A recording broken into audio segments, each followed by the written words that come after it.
I'm a DJ boy, going to Decentral, minting NFT, farming DeFi, being crypto poor but JPay rich. All right. I was told because I'm the moderator, I get the rare marigold chair. So let's have this amazing panel. Hey guys, we're going to be talking about shifting to a decentralized future. You know, we throw around a lot of words in this space, and I think a lot of times it can get very confusing for new people that come in. You know, we're throwing around NFTs, Web3, crypto, tokens, ICOs, you know, decentralization, blockchain, consensus mechanisms. It's hard for people to understand. So I think we can take some time to really break down like what these terms mean and how this gets to transition into being a part of the future. But first, I want to give everyone a chance to introduce themselves and talk a bit about what they do and their interest in this space. So I will pass it off over from the right to the left and just give like a minute of introduction about yourself. Yep, so my name is Mattison. I've been working in the crypto space professionally since 2016. Currently, I'm head of growth for SSV Network. You can find it at ssv.network. What we are doing is allowing for further decentralization of the Ethereum staking ecosystem. And I'm happy to talk about that a little soon. Hi, I'm Zaki. I work on many things in the sort of Cosmos ecosystem. I'm the founder of a co-founder of a protocol called Sommelier Finance. And I like building like sort of blockchains. Hi, I'm Charles, founder of Nest, and we kind of give individual encryption and real-world ownership control for both personalized identities and digital assets. So we have our own Layer 0 and both B2B and B2C interaction solutions. All right, so we have very technical projects here. You guys are working on infrastructure, right? So on a very foundational level. I want you guys to go a bit into what does a decentralized future look like on a technical level, but then also on a corporate level, and then maybe even on a cultural level, right? Like how do people interact with these services and how are they changing the ways that they think about what it means, the relationship between a consumer and the company? Yeah, so decentralization from a technical perspective is trying to design systems that avoid single points of failure. Typically, these single points of failure, especially in crypto, have to do with entities that custody assets on users' behalf. And so what we're doing at SSV is we're actually decentralizing the validator key when staking within Ethereum. What that means is our tech enables you to split that validator key and spread it across multiple operators within the ecosystem, rather than just putting it into one operator and then requiring those operators to reach a consensus prior to the attestation process. That's a lot of technical jargon. What's really happening is we're dramatically reducing the slashing risk by allowing you to hedge your risk across multiple operators within Ethereum staking, and also in the same time increasing attestation rates, meaning that you're earning more as a user, as an institution, when staking on Ethereum? So I think that there's many layers at which you can build decentralized systems. So one is just sort of the normal operating of the system. You can also decentralize the way the system gets built, the way the system gets changes and evolves. You can sort of optimize for a world where there are many teams sharing the maintenance of a single piece of software. The basic mechanism of So I think that's probably the biggest thing that makes that is sort of the end goal of decentralization, is trying to achieve a world in which sort of core pieces of sort of financial and internet infrastructure are not coming from a single entity, and instead is like this sort of this multi-stakeholder model, both in sort of operating the software and building the software. I think from a structural standpoint with decentralization, a lot of people jump straight towards kind of networks or ecosystems and interactions or protocols or features. The way we really see it is individual kind of autonomous capacity for participation, and that necessarily means interoperable, right? So when you do that, we really start with personalized individual encryption, which then allows for the control or exchange. And I think a lot of the times jumping to just how one network works or different security protocols is only a part of the piece, when decentralization from a fundamental or philosophical capacity is user-led control and user-led ownership. And do you guys think that, we're talking about, user ownership and decentralizing the control, the main benefits of that, why do you guys see a decentralized future as the desirable goal? Because I can see systems where you have a centralized provider, you have the encryption, you have the security, you have the safety, you have the customer service, and when you push towards decentralization, you sometimes you lose a lot of that. I think people, they want something to be decentralized until something goes wrong. And then when something goes wrong, they want to have someone that they can get a payout from, right? Or like the insurance or even just customer service and support. So where do you guys see that coming into play with this? Yeah, so decentralization, in my opinion, is returning control back into the user's hands. And there's a lot of benefits from my perspective as a user when I have full control. Number one, I can access a much wider variety of applications, whether they're art-related applications like NFTs or financial applications that exist within the DeFi ecosystem, and I can access that without having to apply for a loan, for example, or enter into some sort of exclusive auction that certain art galleries only let you access. And so that sort of accessibility is really enabled when I have full control over my assets and over my access points into an ecosystem. And that is enabled, that entire ability to have full control is enabled through decentralization, through having no single sort of counterparty, quote unquote, on the other side who can make decisions on my behalf. So decentralization is a means to an end, in my view. The end is what people want are sort of digital platforms that have durability. Like, they're going to last a long time, that you can expect them to be around for a very long period of time. People want neutrality. They want a digital platform that doesn't favor one set of users or one set of operators over another. And they want sort of a high degree of sort of assurance from the platform, i.e. when they want a system of record that can't be sort of changed out from underneath them. These are three properties that I think are very difficult to achieve without pursuing decentralization as an approach to getting them. We don't really have,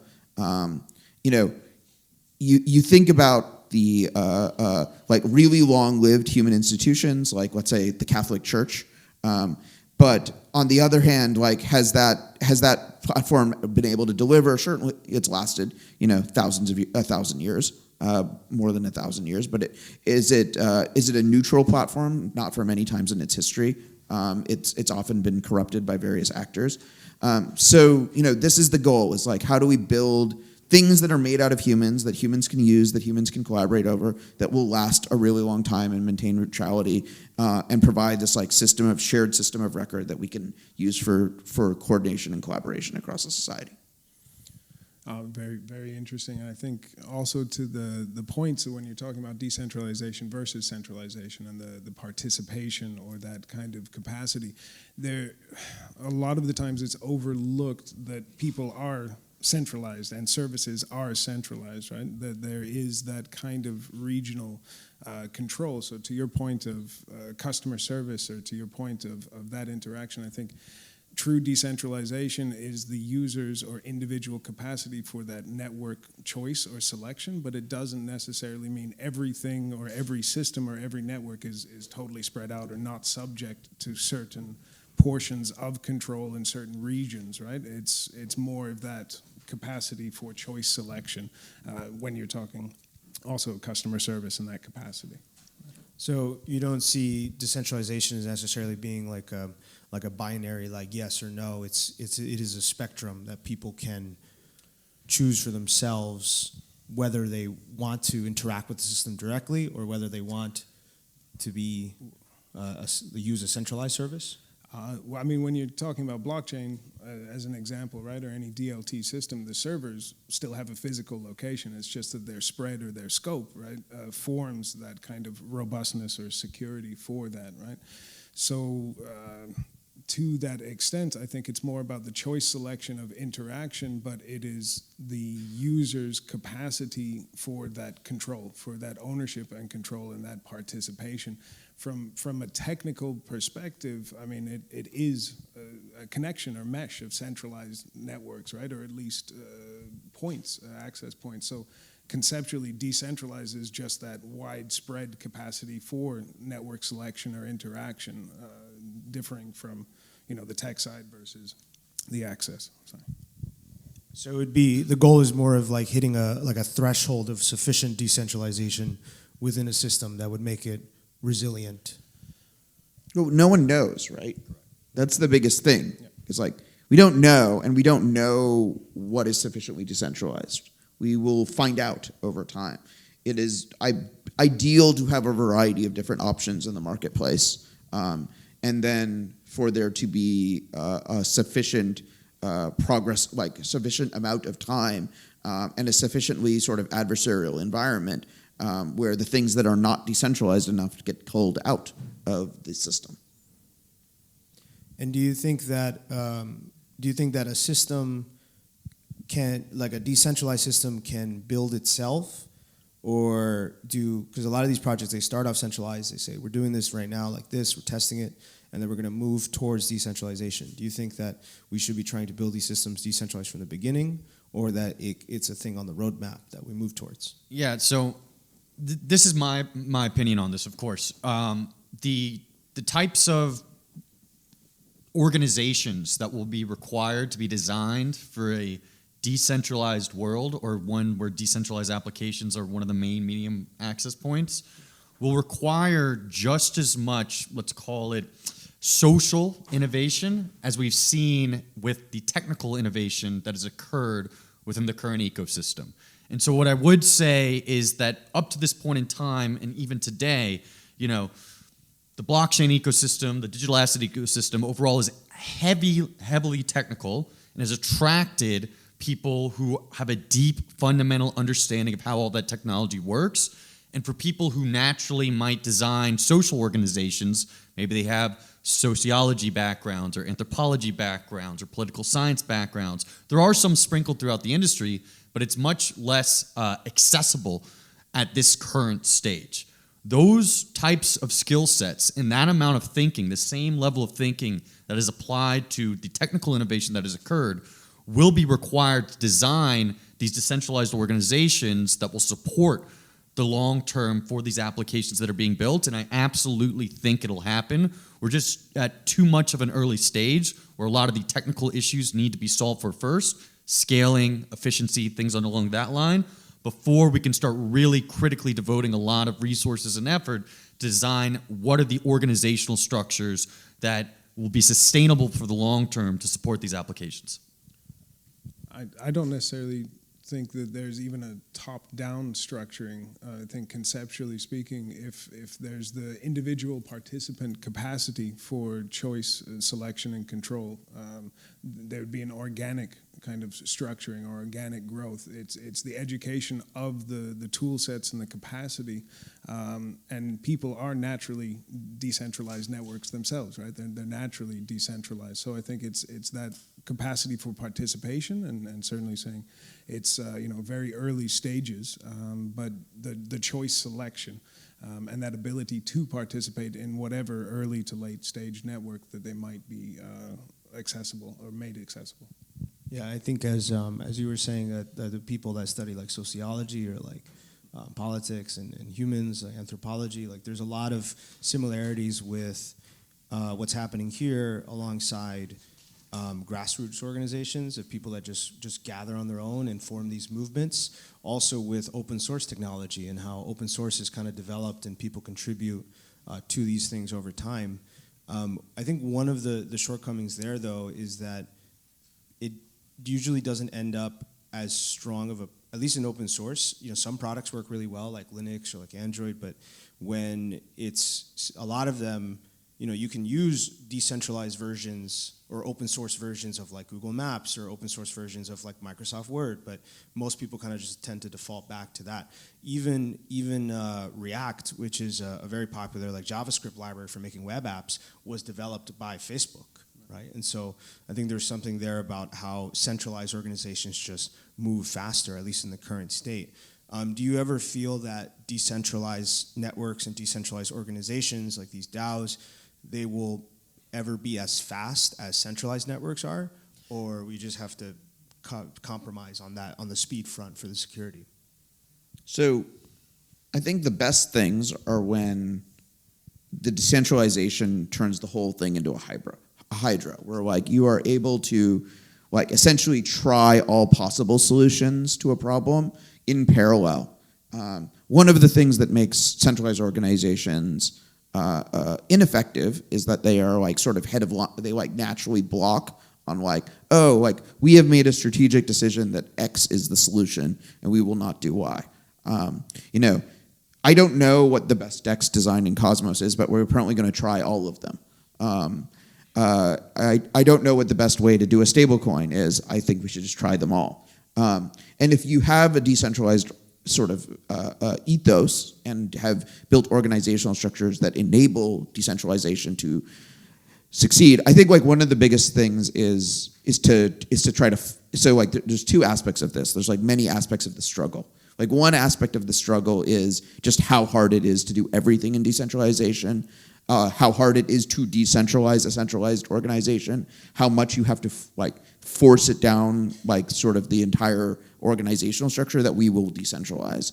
The second aspect of it is to try and constantly fight that impulse to sort of re-centralize and allow the chaos and allow the Hybridhydra to exist, but it always feels uncomfortable. You're like, why is this person that I work with like doing something that is like not, that is in their mind the right solution to the problem and not in your mind the right solution to the problem?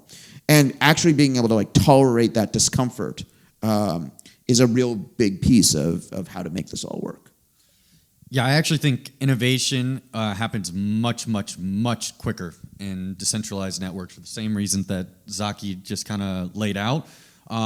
Effectively, you can have people, you know, with an idea rapidly implement that idea within a decentralized network far, far quicker versus a centralized organization. Especially like when you think about big tech companies today or just big organizations, there's executives who hire middle-level managers who then build out teams to execute upon the vision between these various executives who are competing with one another for resources based on the C-suite at a company. And the amount of time where that competition takes place to the point of actually determining which idea to implement, how many resources should be allocated towards it, is far, far more versus anyone who wants to spin up a decentralized application on one of these open permissionless networks like Ethereum or Cosmos or any other, right? And so the pace of innovation and the pace of iteration happens much, much faster on decentralized networks, which is why I actually think they're far superior to the existing technology platforms, because at the end of the day, that innovation is what actually pushes industries forward, pushes accessibility forward, and comes up with new and innovative applications that benefit people overall. So we're in the last 4 minutes, and so I just wanted to kind of close out with a question on the terms of liabilities. So what is the liability in a decentralized system? Where does it lie? Is it on the user to protect themselves? Is it on the person that built the system? You know, can they be held accountable if people start using decentralized systems to do illegal things, or if they run a scam? Should they be held accountable for that, or is everything decentralized? It's use it at your own risk. So one of the things that I think we are, like, part of the experiment in decentralization is to try to build sort of legally minimalist systems. To build systems where coordination is driven by incentives and software and sort of soft social norms, and much less by like heavyweight legal systems. And I think it's very cool that we've been able to build like settlement infrastructure that operates at trillion-dollar scale without any of those things. And while certainly liability will constantly play a role in these systems, I think a big part, so that does put a lot more on the user, right? Is you aren't, if the experiment is valid, if the experiment is successful, you are putting a lot more on the user to sort of protect themselves. I think it would be the breakdown and kind of concentration, just as you were saying, Zaki, of the transactional element or that exchange that's incorporated or involved in any portion in a decentralized network, right? So definitely caveat emptor to a certain extent, but that doesn't limit potential interactions with reputable providers or different services, right? But it's certainly down to individual choice and control and the awareness for the methodologies required to keep it safe or to structure it on that side. Yeah, I'm going to take the other side. I do think there are parties that can be accountable. And I think regardless of the ideology of it being on the user to really figure things out, I don't think that's realistic. And more importantly, I don't think regulators are going to view it as realistic. And so there needs to be some sort of division of who is culpable when things go wrong. To me, I don't think there is nearly enough attention or culpability attributed to like the multi-sig holders for these various applications, nor do I think there's a lot of culpability in terms of the actual influential forces within those DAOs today. The analogy I like to use is, yes, I can buy and eat food wherever I want to go. I can buy a hot dog at a hot dog stand. I can buy candy, and I'm not going to understand all the nutritional value or what's actually made in that food.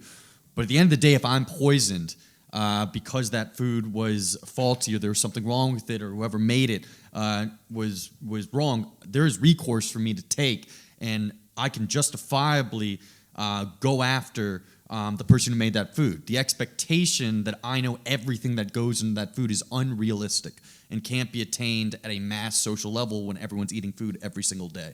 In order for this technology to be mass adopted and for everyone to use it on a very, very consistent basis, it's unrealistic to expect that people have full understanding of the risks of the code that they're interacting with, and therefore checks need to be implemented and culpability needs to be integrated into the system.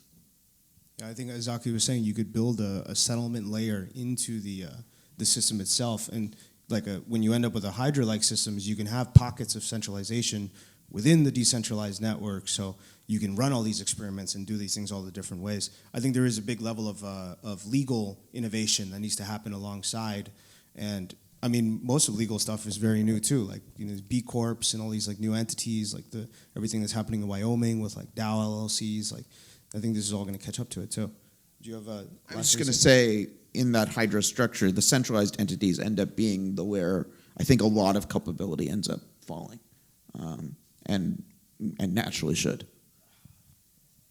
All right. Well, with that, we're going to end it there. They're giving me the it's over look. So, okay. Well, I just wanted to then close it out with where can people get in touch with you? What's your preferred platform? Where can they follow your companies and learn more? Yeah, so ssv.network. My Telegram and my Discord is at Huey Long for Prez. And I got a Twitter at the Ether2077. At Manian on Twitter. Nest.tech, nes.tech. All right, and I'm Erick Pinos at Twitter.